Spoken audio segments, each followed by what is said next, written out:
Every day is a great day. So, first things first, I mentioned Scream 7 on the Scream 7 live stream. I mentioned that I would be checking out Ready or Not Part 2. Who has seen this one? I was completely blown away. Is 2026 the comeback of the horror movie? For those who didn't catch the Scream 7 stream, I was really impressed with the first two acts. Best slasher possibly in 20 years. And I actually forgot a few things too. I mentioned Cry Wolf, which I've kind of designated the last real slasher film, which, I mean, this is way back in 2005. But I forgot about two other slashers. I'm surprised some aficionados didn't bring these up. But 2009 had Sorority Row.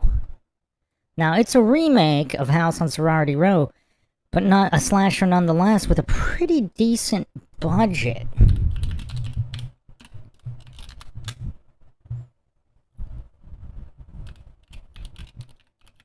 I think we did talk about it on a really long time ago, but I kind of forgot about it. It's 12.5 mil. Sizable, decent budget. It was really good. I was impressed with this one. And there's actually one more that wasn't complete garbage before the transition into the new era, and that was another remake, My Bloody Valentine, also available in 3D. They both came out in 2009. These are the last decent slashers.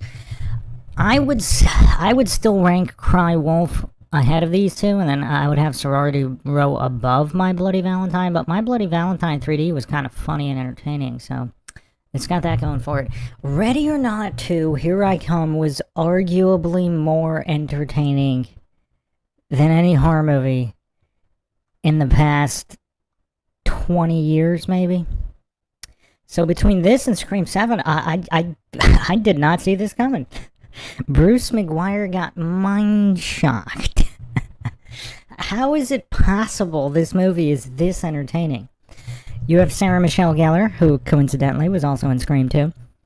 So Ready or Not 2, Here I Come, it's not a slasher, but it is a horror movie, and I was so shocked by this one. I mean, there's no woke Hollywood goofery propaganda, none of that garbage. It's just an entertaining, hilarious movie that's really well written, well shot, well executed, well edited, great soundtrack. I mean, it's just so entertaining and funny. Now, there are a couple moments that stretch credulity beyond the universe established, but the universe established is also quite entertaining. Now, see, here's the thing. A lot of people will say, if you haven't checked out my other podcasts on horror movies and the Satanic Illuminati agenda and all of the propaganda, psyops, subliminal messaging, predictive programming, all of that in Holly weird movies. See, here's the thing. It's not subliminal. The whole plot revolves around Satanists. So, they're not really sneaking in any messages, and for the people to say, oh, well, it's overt manipulation, not necessarily, because again, if they can't violate your free will, so if you know what you're getting into, and you're watching it for entertainment value, I don't know, perhaps there are some people that will dispute this, and I would like to hear their arguments, but welcome Richie Rich and Sphinx Bear up in here. So, yeah, I mean, Ready or Not 2 is my pick. So, there have been a few good horror movies like Hereditary. I was a pretty big fan of Hereditary in the newer era, but there's not a lot. I mean, what was the other one? It Comes at Night or something like that. There was a couple decent horror movies in the past 2 decades, but not many. Not many. Or past decade and a half, rather. So 2011, again, my line of demarcation, when the whole world switched over to, you know, the trash reality that we have now. Healthmaster Jedi says, have you done any discussions on the age of the Earth? Logical analysis on the age of the Earth. Not specifically, but if you check out the Altered History podcast series, I go into it a little bit. with civilization cycles. And the Mayans, of course, had... I think they had 7 previous cycles. We're on the 8th, if I got that correct. So yeah, who has seen these movies? Who's seen Ready or Not 2? Like, I can't believe... Like, I cannot remember the last time... Like, it was almost like a flashback to, like, the 90s, early 2000s, when movies were fun. Like, there's no politically correct BS. There's no woke goofery trying to get shoved down your throat. It's just, it's weird. It's like such an outlier film.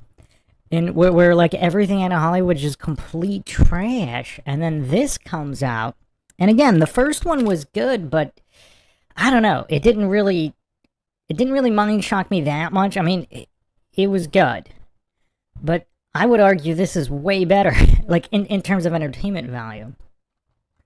I mean, the entertainment value is just spectacular. $14 million budget.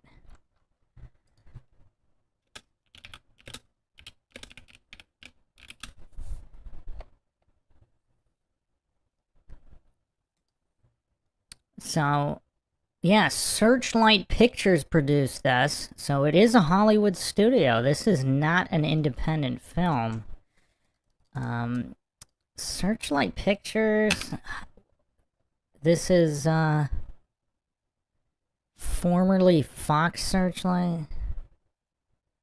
Why does it say it's Fox? It's an independent film production distribution company, but it's owned by Disney. Huh. Okay, so it's semi-indie. I mean, that would explain it a little bit, but still, distribution-wise. So... yeah, okay, Run Boston Bear says it would be enjoyable to do movie watch parties on your Discord. Ooh, that could get dicey. Yeah, I haven't really spent a lot of time back on Discord, like... yeah, I need to dive back into that, because the Discord would definitely be better for... hosting debates and things of that nature, and roundtables. We definitely need to do some roundtables on Discord. So yeah. But yeah, so nobody's seen this one. So who has seen my recommendation of... I keep forgetting the name. Is it Hot Summer Nights? It's just such a 80s and 90s name, too. Because this movie blew me away, too. Like, I couldn't believe a movie... It's 2017.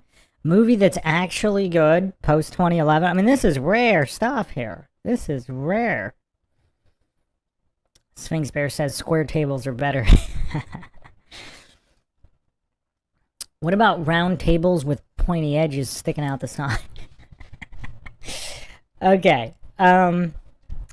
Yeah. So this is definitely on my recommended list. Ready or Not 2, and you definitely do need to watch the first one. So... yeah, this kind of entertainment, I mean, it's totally reminiscent of 90s, early 2000s vibes, 80s vibes, too, of just, you know, movies that are supposed to be fun, and not propagandized woke goofery, like pretty much everything post-2011. And also, they actually cared about making this good. Like, that's another thing, too. Like, most of that Netflix trash... it's just, they're just making content. It's not cinema. It's not entertaining. It's not well made. It's just 99.9% of it is all garbage. So yeah. That's, oh yeah, one more thing, too. This might come as a shock, because I have been heralding these older movies. Somehow Valentine slipped through the cracks. I remember this movie from 2001. Maybe somebody had it on in the background when it first came on DVD or something, or even VHS. I don't remember. I just don't remember much about it. So I watched it on a whim last night. And I actually like Ready or Not 2 way more, which is crazy, because I would rather watch even horrible movies from the 80s or 90s or early 2000s than any of the garbage coming out now. But yeah, this is one of the weakest slashers. And people really have this one top, like a lot of people have this top 10 on their slasher lists, which I'm gonna benchmark something here for maybe even next week, possibly. I'm gonna do a comprehensive overview of every slasher film of all time for every year and pick the top year slashers. Yeah, I watch a lot of movies, everybody knows that. And I don't watch, see, I watch slashers the same way I watch comedy movies, for the entertainment value. Like, again, if you've checked out some of my podcasts on the horror movies, the evolution of horror movies, I talk about it a little bit, and then a few others where I talk about, like, the satanic energy that that Hollywood weird or even indie movies have, where they want to siphon your fear, kind of adjacent to the loosh trap of any kind of fear and suffering that gets siphoned by these potential interdimensional demonic type entities, archons, whatever you want to call them. But here's the thing. If you're watching the movie and genuinely having fun and being entertained and laughing, there's no negative energy to feed off of you. But if you're genuinely scared of these movies and you have genuine fear, which some people do, I think that's a little bit less prevalent now than before 2011 or even before 2000 or even before 1990. So, yeah, let's not fall for false dichotomies there. But yeah, I was really not impressed with Valentine. And I kept seeing it ranked on these top 10s all the time. Run Boston Bear says Chucky has to be high on the list. I wouldn't call Chucky a slasher. That's the thing. We got to establish, like, strict definition for slasher. Slashers are usually a human killer or borderline or ambiguous human entity. Like, Chucky's not a human entity. Whereas, like, Jason Voorhees or Michael Myers is a human-ish entity. Like, there could be paranormal, but it's not like a traditional paranormal horror movie. Chucky's, like, you know, obviously demonically possessed doll, like, things of that nature. That's more of a general, like, a different horror category. Run Boston Bear says, I guess I just remember when Chucky was under the bed and slashed the person's Achilles tendon. I don't even remember that. The Chucky series is not one of my favorite. I was never into the Chucky movies. I think I might have only even seen them for the first time maybe less than 15 years ago. I did not watch them as they were released. I was a big Friday the 13th fan. I was totally Friday the 13th over Halloween. I was not I need to rewatch some of the Halloween movies, but I know a lot of people like Michael Myers and the Halloween movies. I just was not impressed. I do like the vibe of the first one, though, and a lot of people give credit to the first Halloween just for popularizing the slasher. And it is well filmed.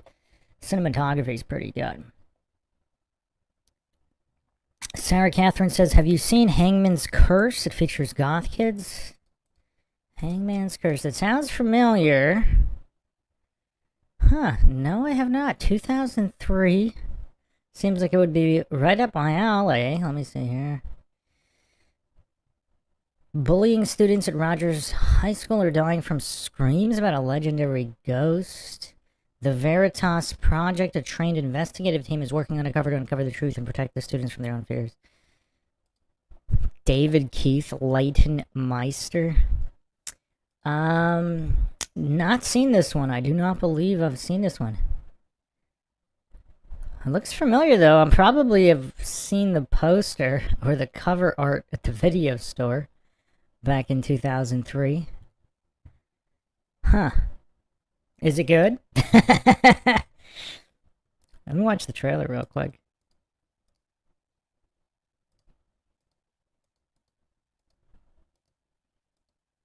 Looks kind of low budge. Let me check it looks kind of hokey. I like more polished movies. Let's see what the budget was here.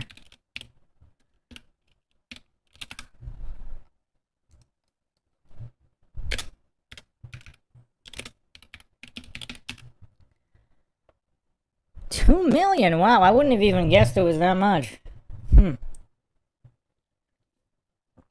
And it is based on the novel Hangman's Curse, distributed by 20th Century Fox. It looks like it was a limited, it was not a wide theatrical release. It looks like it was a limited release, only grossed 168,000.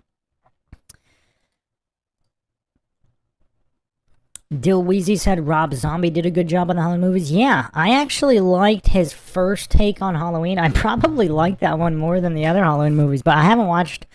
Yeah, I'm actually behind on some of the newer ones. Yeah, I'm gonna. So on my Slasher Comprehensive, that's probably gonna be like a big 3-hour stream. I'm probably gonna stop somewhere around. I don't know. I might have to stop at the line of demarcation at about 2011, maybe. I don't know. I don't know if I should go farther than that because I actually haven't even seen a lot of recent ones because they're so bad. I just watched Thanksgiving. I don't know, maybe last year. When did I watch that? Maybe it was 2 years ago. It came out. So Eli Roth's Thanksgiving.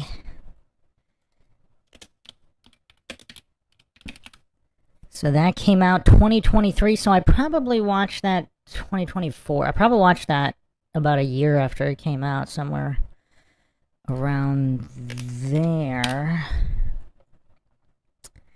And they're making the second one. I think it was originally slated to be released this year, but now it looks like... Actually, it was originally slated for 2025. Wow. Still not out. Is there a release date here? They have the full cast and everything. So the original was 2023. I think I talked about it in a stream too, because that was one of the fake trailers on Grindhouse. And the trailer's better than the movie. The trailer's phenomenal. Who hasn't seen the trailer? Let's watch the trailer right now, just to see how good it is. Hold on, let me bring it up.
Yeah, YouTube lag is crazy. Hold on a second, I'm getting it right now. Wow, it just went into like dial-up mode. 56K mode. Alright, yeah, this trailer is crazy. I remember the first time I saw this, everybody was kind of saying they should make this the real movie, and then when Eli Roth finally made it, it was nothing like this. Because this would have been taking place in the 80s, even though it looks more even 70s style. So, for the people who haven't seen it, it's really cool.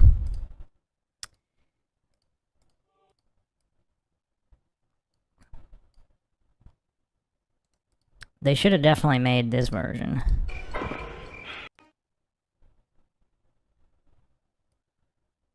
Fair use, obviously. Fair use. Did I mention this was fair use? This is totally fair use.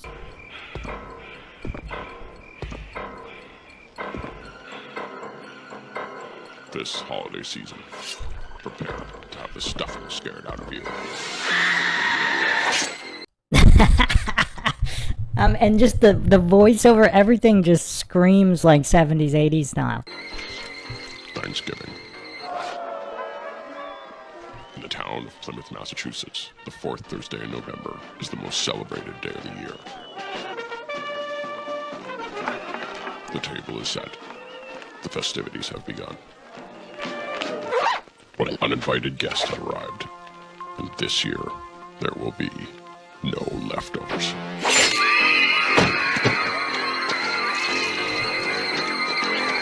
Fair use. I mean, how bonkers is that? Just random decapitations in the middle of a Thanksgiving Day parade? I mean, this is crazy.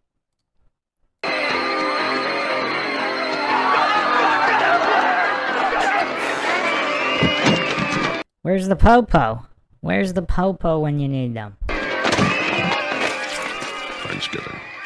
And I like how he just keeps repeating it. Now, Eli Roth is a very sick man. He's a very sick man. I mean, this scene right here is crazy. It's been somewhat censored, so hopefully it should be good for the stream.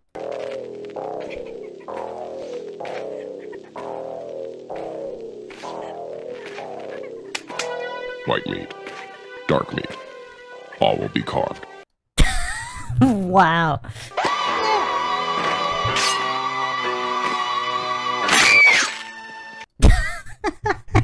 Imagine being sick enough to think of something like that.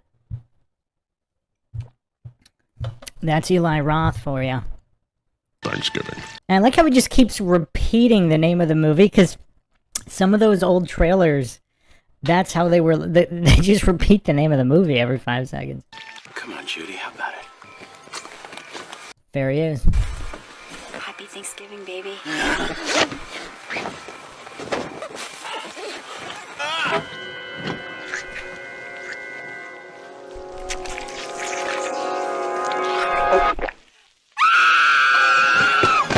Thanksgiving. Cool it, Judy.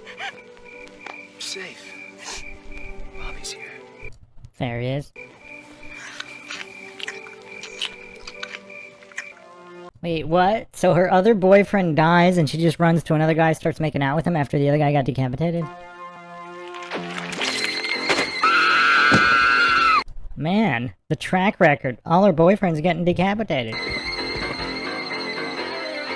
What the heck? I forgot about this part. What a genius. Man, the cerebral prowess of these characters is incredible.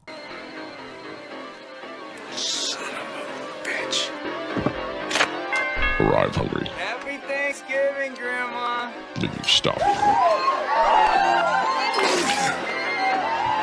From Rector Eli Roth. Thanksgiving. You'll come home for the holidays in a body bag. What the heck? I forgot how sick that trailer was. Wow. Wow, Dill Weezy says Detective of the Year. Wow, was that sick or what? So Eli Roth officially said, let me get, supposedly, this is what he said. Where was that comment?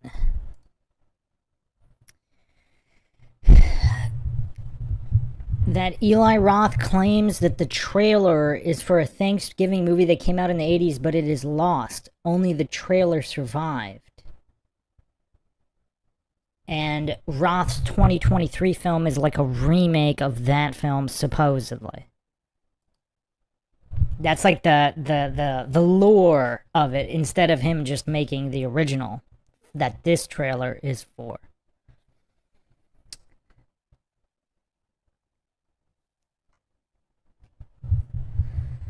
And supposedly there was a vote from the Grindhouse trailers, and Machete won the vote, and that's why they made Machete into the feature film.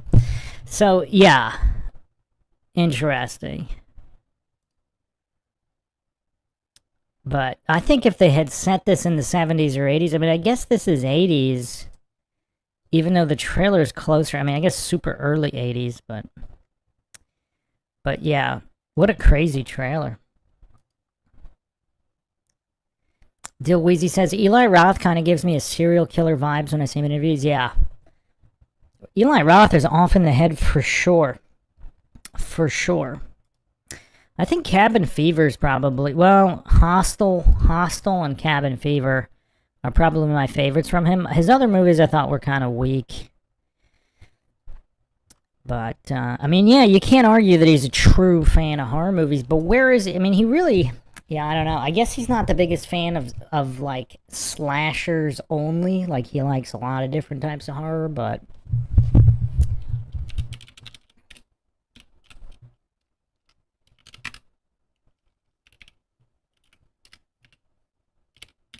So, any final thoughts on slashers before we move over to our next topic?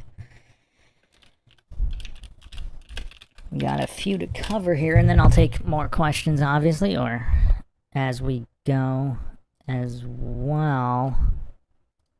Just give me a second here. Tackle the lag.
Okay.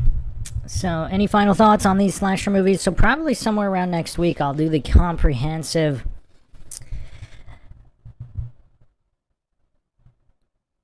What would it be? 3/4 of a century of slasher movies? Over half a century of slasher movies. Sarah says, sorry Bruce, I remember that kids would bully me with that movie because it was inspired by Columbine and I was the only goth kid at the time. Hangman's Curse? What do you mean they would bully you with the movie?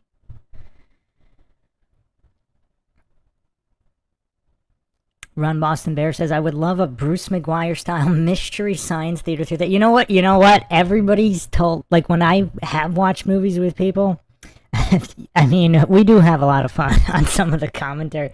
But if it's a really good movie, not really, because you want to enjoy the movie, but...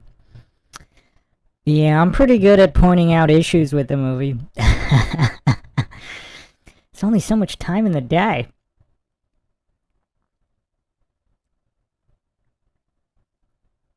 Alright, so let's move on then. Oh, Dill Weezy says House of a Thousand Corpses and The Devil's Rejects were intense as well. You know what I thought was really underrated? So, okay. Yeah, see, I didn't really like those. Intense is a good word. Intense is a good word. I kind of liked... So people think Rob Zombie gets worse and worse. Well, first of all, I was a Rob Zombie music fan. Dracula. But, yeah. So I was a big fan of his music before he got into film. And everybody thought his films would be terrible.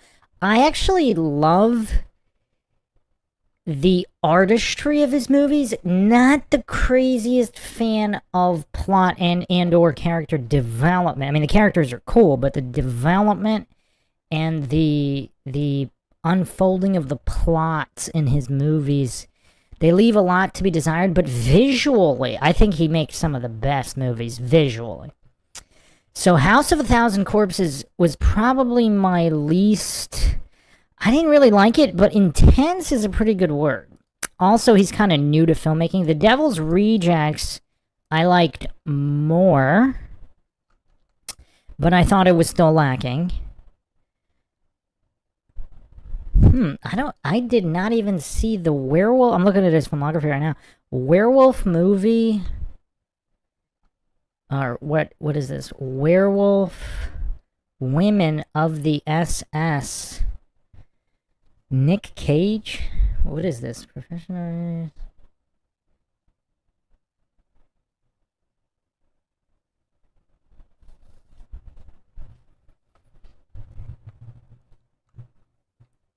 Oh, these are fictitious trailers, so they did not turn this into...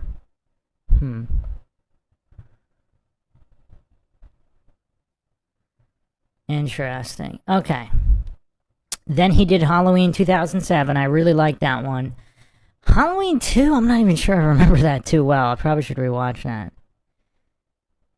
So he did Haunted World of El Superbeasto. Adult animated film. Did not see that.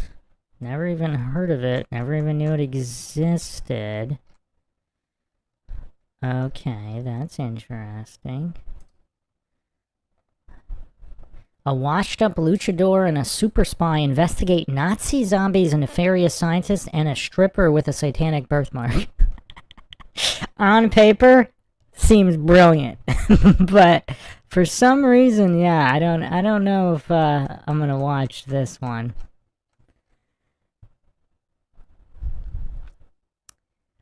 Yeah, I don't know.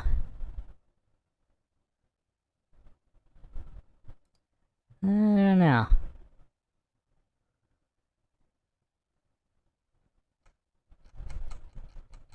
Has anybody seen this? Haunted World of El Superbeasto.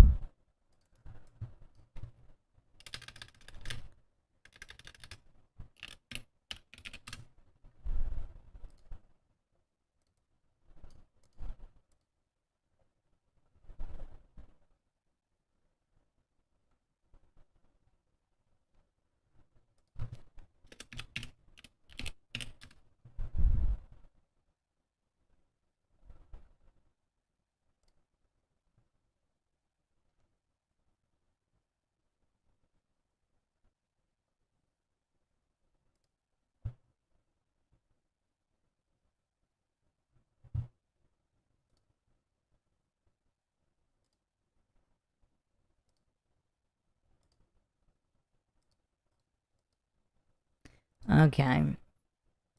And Lords of Salem, again, visually and ambiance. I mean, that's... Zombie is definitely a genius in that regard.